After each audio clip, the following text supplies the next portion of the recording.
जितेंद्र आव्हाड यांच्या गाडीवर हल्ला करण्यात आलाय। संभाजीराजेंबाबत केलेल्या वक्तव्यानंतर त्यांच्यावर हा हल्ला झालाय। संभाजीराजेंना छत्रपती म्हणवून घेण्याचा अधिकार नाही अशी टीका आव्हाडांनी केली होती। विशाळगडाबाबत संभाजीराजेंनी घेतलेली भूमिका ही न पटणारी आहे असं देखील जितेंद्र आव्हाड म्हणाले होते आणि या त्यांच्या विधानानंतर त्यांच्या गाडीवर हल्ला करण्यात आलाय। मुंबईहून ठाण्याच्या दिशेने जात असताना त्यांच्या गाडीवर हा हल्ला करण्यात आला। काही जणांनी त्यांच्या गाडीजवळ येऊन काचा फोडण्याचाही प्रयत्न केला। यावेळी पोलिसांची गाडी देखील समोर होती, मात्र या जमावाकडून त्यांच्या गाडीवर हल्ला करण्यात आला। या संपूर्ण प्रकरणी अद्याप कुणावर कारवाई करण्यात आलेली नाहीये, त्यामुळे आता यापुढे जितेंद्र आव्हाड आणि शरद पवारांच्या राष्ट्रवादीची नेमकी भूमिका काय असणार आहे देखील बघावं लागणार आहे। काही वेळापूर्वीच विद्या चव्हाण यांनी देखील प्रतिक्रिया दिली होती। हल्ला करणाऱ्यांवर कडक कारवाई व्हावी अशी मागणी शरद पवारांच्या राष्ट्रवादीने केली आहे।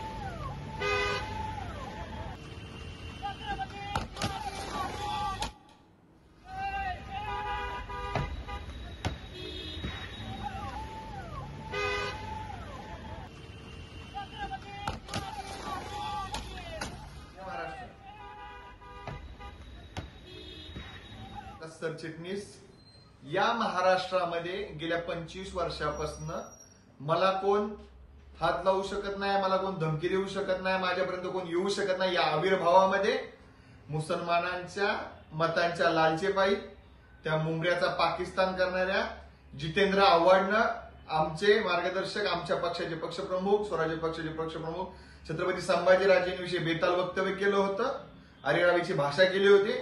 आमच्या पदाधिकाऱ्यांनी या जेतुद्दीनला मुंबईमध्ये फटकावण्याचा प्रयत्न केलेला आहे, याची गाडी फोडलेली आहे आणि हा जेतुद्दीन ढुंगणाला पाय लावून पळालेला आहे। त्या जेतुद्दीननी जर त्याच्यात दम होता तर थांबायचं होतं त्या ठिकाणी। जेतुद्दीनला आमचं सांगणं आहे, महापुरुषांविषयी तू बोलू नकोस, महाराष्ट्राचं जनजीवन विस्कळीत करू नकोस, तू सबोर्डिनेट राहा, अन्यथा येणाऱ्या कालावधीमध्ये तुला या महाराष्ट्रामध्ये फिरणं अवघड होईल। दरम्यान जितेंद्र आव्हाडांनी संभाजीराजे छत्रपतींवर काय टीका केली होती तीही पाहूया। छत्रपती म्हणणं हे मला तरी पटत नाही। का बरोबर त्यांच्यावरती तुमचा माझा त्यांच्यावर राग नाही, मी काय त्यांच्या रक्तातला नाही, नात्यातला नाही, असं नाही तसं नाही, कसं कुठेच नाही। एक तर पहिली गोष्ट म्हणजे छत्रपती हे कधीच खालसा करण्यात आलेलं आहे, पण शाहू महाराजांचं रक्त ज्यांच्या अंगात आहे, राजर्षी शाहू महाराजांचं, त्यांच्याकडनं अशी भूमिका अपेक्षित नाही छत्रपती। तर आपण बघितलं काही दिवसांपूर्वी जितेंद्र आव्हाड यांनी संभाजीराजेंवर टीका केलेली होती। संभाजीराजेंना छत्रपती म्हणवून घेण्याचा अधिकार नाही, विशाळगडाबाबत त्यांनी जी भूमिका घेतली आहे ती न पटणारी आहे असं म्हणत जितेंद्र आव्हाड त्यांनी टीका केली होती आणि यानंतर स्वराज्य संघटनेच्या कार्यकर्त्यांनी त्यांच्या गाडीवर हल्ला केलाय।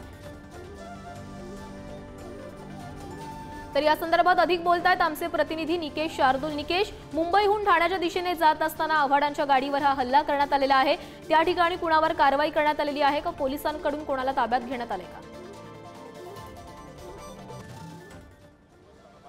प्राची, या प्रकरणी अद्याप देखील कोणावरती कारवाई केलेली गेलेली नाहीये। मात्र जर आपण पाहिलं तर हे जितेंद्र आव्हाड यांचं ठाण्यातलं निवासस्थान आहे।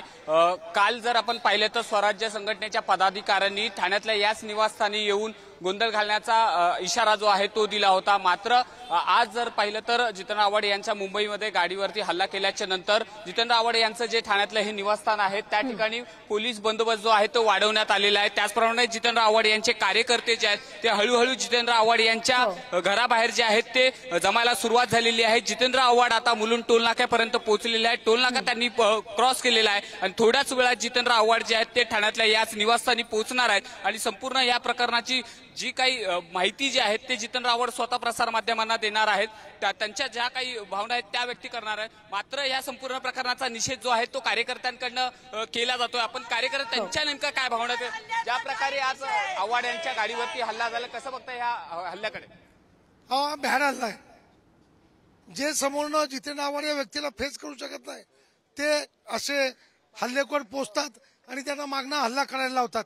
Nothing like it.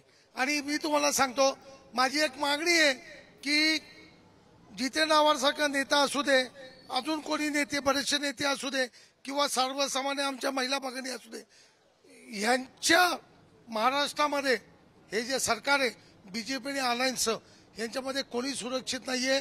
या लोकांनी राजीनामा देऊन घरात बसावं। आम्ही महाराष्ट्रातली लोक आमची स्वतःची आणि आमच्या जनतेची सुरक्षा करू शकतो, यांचा निषेध आहे, निषेध. राज्य संघटनेने ही पूर्णपणे जबाबदारी स्वीकारलेली आहे. काल देखील त्यांनी इशारा दिला होता, त्यामुळे कुठेतरी पोलीस सुरक्षेत वाढ करण्यात आली केल्याची मागणी देखील तुम्ही केली होती आणि आज हल्ला झाला. काल आम्ही रीतसर वर्तकनगर पोलीस स्टेशनमध्ये तक्रार दिलेली आहे. त्या तक्रारीत आम्ही डॉक्टर जितेंद्र आव्हाडांच्या सुरक्षिततेत वाढ करण्याची रिक्वेस्ट केली आहे. पण आज जो हल्ला झाला त्यावरनं हे स्पष्ट होतंय की आमच्या तक्रारीची अजिबात दखल घेतली गेलेली नाहीये आणि म्हणूनच गृह खात्याच्या पूर्ण कारभारावरच आम्हाला शंका होतीच, ती आज अजून स्ट्रॉंग झालेली आहे. प्राची, पाहिलं तर हे संतप्त प्रतिक्रिया जे आहेत ते जितेंद्र आव्हाड यांच्या कार्यकर्त्यांकडून देण्यात येतात. नक्कीच शारदा, तर थोड्याच वेळामध्ये जितेंद्र आव्हाड त्यांच्या निवासस्थानी पोहोचतील आणि त्यांची भूमिका स्पष्ट करतील. धन्यवाद तुम्ही दिलेल्या सविस्तर माहितीसाठी.